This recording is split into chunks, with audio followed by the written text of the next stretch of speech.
आप लोग देख रहे हैं बाहुबली एक्सप्रेस। इस समय की बड़ी खबर लेकर आपके सामने हाजिर हुए हैं। जिस तरीके से आपने कैप्शन में पढ़ा होगा, पुंछ में एक व्यक्ति से पकड़े गए 25 लाख रुपए, हवाला के जरिए बड़ी रकम आने का शक जो है वो जताया जा रहा है। मैं आपको बता दूं कि टेरर फंडिंग की बात लगातार जो है पिछले कुछ दिनों से की जा रही है, और रविवार की बात करें और सोमवार की बात करें तो राष्ट्रीय जांच एजेंसी जो है ने जमाते इस्लामी टेरर फंडिंग मामले में लगातार दूसरे दिन भी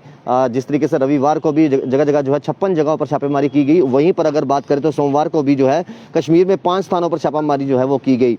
और लगातार 15 अगस्त को मद्देनजर रखते हुए जो है पड़ोसी मुल्क कोशिश ये कर रहा है कि ड्रोन के जरिए कभी हथियार फेंके जाएं, ड्रोन के जरिए कभी आईईडी यहाँ पर फेंकी जाए, और अलग अलग जगहों पर जो है कोशिश ये की जा रही है कि एक बार दोबारा से अपनी आतंक की दुकान जो पिछले कई सालों से बंद है उसको पैर पसारने का मौका एक बार दोबारा से जो है पड़ोसी मुल्क करने की कोशिश कर रहा है। और जिसके आपने कल भी देखा, कल की अगर बात करें तो कल भी 2 संदिग्ध जो हैं, 2 आतंकवादी जो है किश्तवाड़ से पकड़े गए। और ये जो मामला 25 लाख का सामने आया, इस पर बात करने के लिए हमारे साथ हमारे सहयोगी रिपोर्टर रमन जी है। रमन जी, किस तरीके से देखते हो जहां पर लगातार पिछले 2 दिन रविवार और सोमवार की बात करें छापेमारी लगातार चल रही है, और ये 25 लाख का मामला भी कहीं ना कहीं हवाले की रकम सामने नजर आ रही है, क्योंकि 15 अगस्त भी पास आ रहा है। किस तरीके से देखते हो पूरा मामला? जी बिल्कुल, देखिए 15 अगस्त से पहले एक बड़ी कामयाबी सुरक्षा बलों के लिए है, और जो जानकारी मिल रही है, हालांकि अभी आधिकारिक पुष्टि इसके बारे में नहीं हुई है, जो सूत्र हमें बता रहे हैं कि मेंढर के बालाकोट इलाके में कांगा गली एक जगह पड़ती है जो एलओसी फेंसिंग के आगे गांव पड़ता है। वहां पर एक व्यक्ति के घर से 25,81,000 रुपए की रकम जो है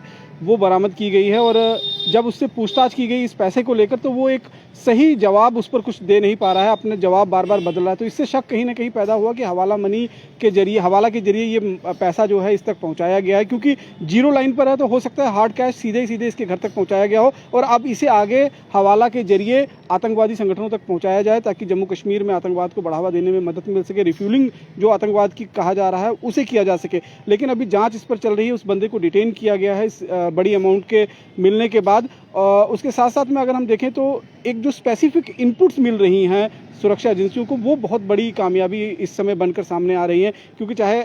किश्तवाड़ की बात करें जहां हिजबुल मुजाहिदीन के 2 न्यूली रिक्रूटेड जो दक्षिण इलाके से आते हैं वो पकड़े गए, और वो भी जब उनसे पूछताछ होती है तो 15 अगस्त के आसपास में कोई बड़ी वारदात को अंजाम देने की कोशिश थी उनकी। और उसके साथ साथ एनआईए का जो क्रैकडाउन चला है जमाते इस्लामिया के खिलाफ, क्योंकि जमाते इस्लामिया अपने आप में एक ऐसा ऑर्गेनाइजेशन है जो मदरसे चलाता है। बिल्कुल, मदरसों में बच्चों की पढ़ाई होती है, और इस पढ़ाई के लिए और इस मदरसों को चलाने के लिए इंटरनेशनल लेवल पर डोनेशंस जो है वो इकट्ठा किया जाता है। लेकिन एनआईए की जांच में पता चला है कि यही डोनेशन का पैसा जो है वो आतंकवाद को रिफ्यूलिंग करने के लिए भी इस्तेमाल होता था। तो इस वजह से ये क्रैकडाउन जो है वो किया गया। तो अब एक एक कर बड़ी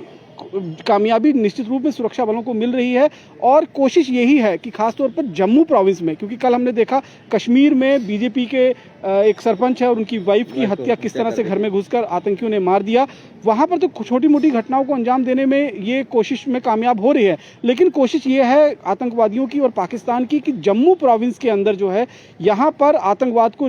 दोबारा से पुनर्जीवित किया जाए और यहाँ पर आतंकवादी गतिविधियां बढ़ाई जाए। फिर वो चाहे आईडी रिकवर करना हो, चाहे वो ड्रोन के जरिए हथियारों का यहाँ गिराना हो। 2 ड्रोन अभी तक मारे जा चुके हैं, हेक्साकॉप्टर दोनों ड्रोन थे, एक बीएसएफ ने एक पुलिस ने मार गिराया है। उनके पास उसमें आईडी और M4 कार्बाइन जैसे जो राइफल्स हैं वो पकड़ी गई हैं। तो पाकिस्तान लगातार कोशिश कर रहा है, क्योंकि पाकिस्तान ये नहीं चाहता है कि जम्मू कश्मीर में किसी भी तरीके से लोकतंत्र की बहाली हो, क्योंकि अब लोकतंत्र का प्रोसेस आगे शुरू होना है डिलिमिटेशन के बाद, तो वो नहीं चाहता है। और इसीलिए ये कोशिश उसकी लगातार है कि यहाँ पर डिस्टर्बेंस क्रिएट किया जो बना हुआ है उसको बनाए रखा जाए, और आने वाले समय में लोगों के अंदर डर और एक खौफ का माहौल पैदा किया जाए ताकि लोकतंत्र की प्रक्रिया में लोग जो है वो हिस्सा न लें। रमन जी, धारा 370 और 35A के बाद हमने देखा कश्मीर में पत्थरबाजी बंद होगी, मिलिटेंसी पे लगाम लगी, काफी चीजें देखने को मिली। लेकिन जब से सर्वदलीय बैठक हुई है दिल्ली में, उसके बाद लगातार हम ड्रोन भी देख रहे हैं, लगातार कोशिश ये की जा रही है पड़ोसी मुल्क द्वारा यहाँ पर आईईडी फेंकी जाए, यहाँ पर दहशत का माहौल दोबारा से वो पैदा किया जाए जो धारा 370 से पहले होता था। बहुत सी चीजें बदली हैं, ये नया जम्मू कश्मीर है। इससे पहले कभी घंटाघर में इस तरीके से तिरंगे से सजा हुआ वो घंटाघर नजर नहीं आया। तो ये तमाम चीजें जो है बदली हुई है, पड़ोसी मुल्क को रास नहीं आ रही, पच नहीं रही, तभी लगातार देखने को मिल रहा है कि अलग अलग तरीकों से, अलग अलग हथकंडों से यहाँ पर दोबारा से वो कोशिश कर रहा है कि शांति भंग की जाए। जी बिल्कुल, आपने सही कहा कि अगर हम 32 साल के पिछले इतिहास देखते हैं तो जब से 90 के दशक में आतंकवाद की शुरुआत हुई थी, उसके बाद से लाल चौक का जो क्लॉक टावर है, घंटाघर है, वहाँ कभी इस तरह के तिरंगा झंडा फहराना तो दूर बात है, अगर वहाँ पर जो मौजूदा सरकार रहती थी उनके संरक्षण में अगर कोई तिरंगा लेकर भी पहुंच जाता था तो उसको भी अरेस्ट कर लिया जाता था। इस तरह का माहौल बनाया गया था। लेकिन धारा 370 और 35A के हट जाने के बाद से ये पहली दफा होगा कि पूरा का पूरा क्लॉक टावर हमने देखा कि तिरंगे रंग में रंगा हुआ नजर आ रहा है। ना केवल वहां तिरंगा झंडा फहराया ये ऐसी या वहां कोई तिरंगा झंडा लेकर पहुंचा, बल्कि सरकारी वहां पर जो म्युनिसिपल काउंसलर हैं और उनके जो चेयरमैन हैं उनकी तरफ से, मेयर जो हैं उनकी तरफ से ये पूरी जो है सजावट वहां पर की गई और पूरे तिरंगे झंडे में उसको नहलाया गया है। तो निश्चित रूप में ये एक बहुत बड़ा कदम कश्मीर घाटी में शांति की तरफ है और इसका किसी भी तरीके का कोई विरोध नहीं देखने को मिला, क्योंकि अगर वहां तिरंगा झंडा लेकर कोई पहुंच जाता था, इतिहास में हमने जिस तरह से देखा, तो लोग कहीं ना कहीं वहां मारने पड़ जाते थे, टूटने पड़ते थे। और अब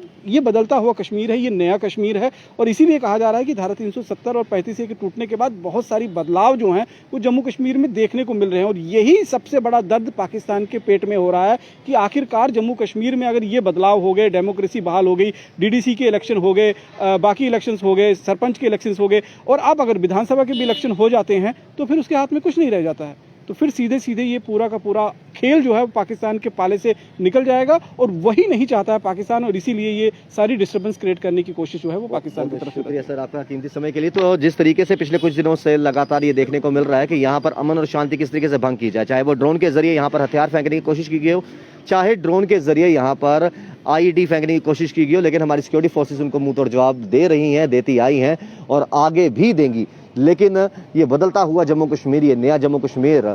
जो पाकिस्तान को रास नहीं आ रहा, तभी वो अलग अलग हथकंडे अपना रहा है कि यहाँ पर अमन शांति भंग कैसे की जाए। देखते